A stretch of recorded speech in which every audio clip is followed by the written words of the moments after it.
Okay, I just wanted to do a quick demonstration of three things that came up in the first lab assignment, and it sounded like enough of you had questions about it that I thought I might as well go over it. Let's say we wanted to do a subset where we just wanted to show the a Western selection of states. One way to select them is to use the selector tool, that's this guy, and then just manually select them holding down the Shift key. So there's Washington, Oregon, California. This is pretty easy to do because they're large and pretty easy to identify.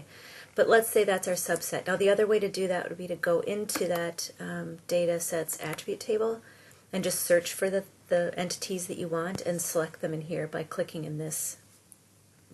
It's not even really a column, it's just way over on the left. Okay, so with these states selected, we can right click on this and say, hello, data, export data.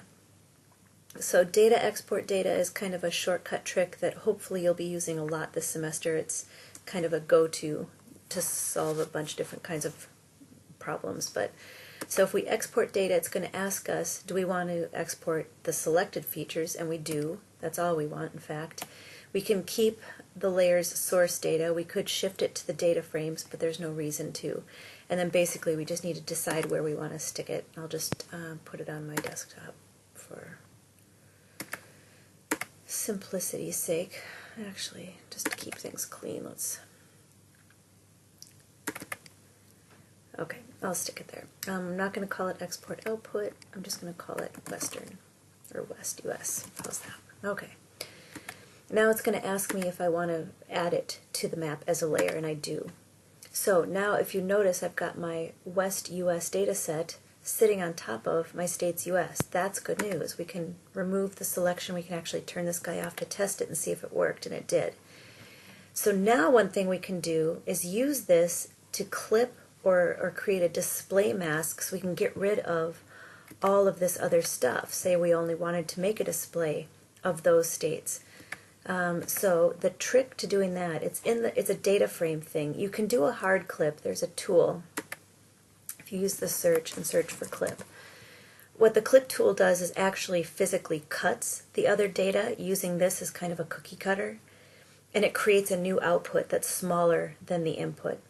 But you can do a temporary display kind of clip in the data frame itself. So if I go into the properties here, we can, on the, I think maybe general tab, nope, data frame tab, there's this clip options, and we want to clip to a shape and specify our new West US. Okay.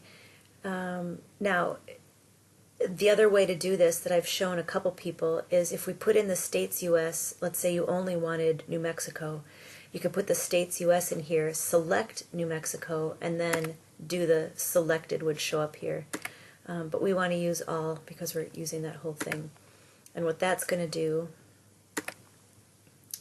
is basically, yes, that's fine, hide everything that isn't, hopefully this will work. So it's basically hiding everything that isn't covered by that data's extent. For display purposes, we might want to rotate this so that this is not tipped, right? So north is kind of pointing this way. And to do that, and we're going to get into this when we start dealing with coordinate systems, but I'll just show you a trick. Basically what we're looking at here is the whole data set, but it's displayed in the US contiguous, right? So north, right around the middle of the country, is correct, but Maine is tipping this way and the West Coast is tipping this way. Okay, so the shortcut to that, it's a data frame thing. It's how it's displayed. Go into the properties, and we want the coordinate system tab.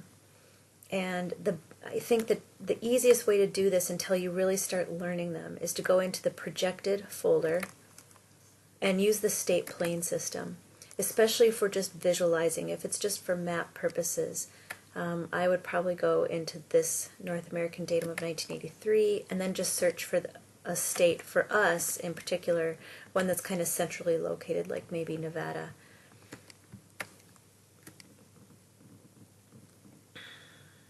and there's probably an east and a west and a central. That's not true for all the states, but we'll just take the central one for the fun of it. You could just hit apply and test it and look at the results and see how it looks. So maybe actually the eastern, oh, it was west, was it north, south, central? Maybe it was. It looks a little bit, I don't know, maybe we're just so used to seeing it tipped the other way, but maybe that looks a little better. That's the basic idea. If you have any questions about this or any other things that you want to do in GIS, let me know, but hopefully that answers a couple questions. All right, thanks.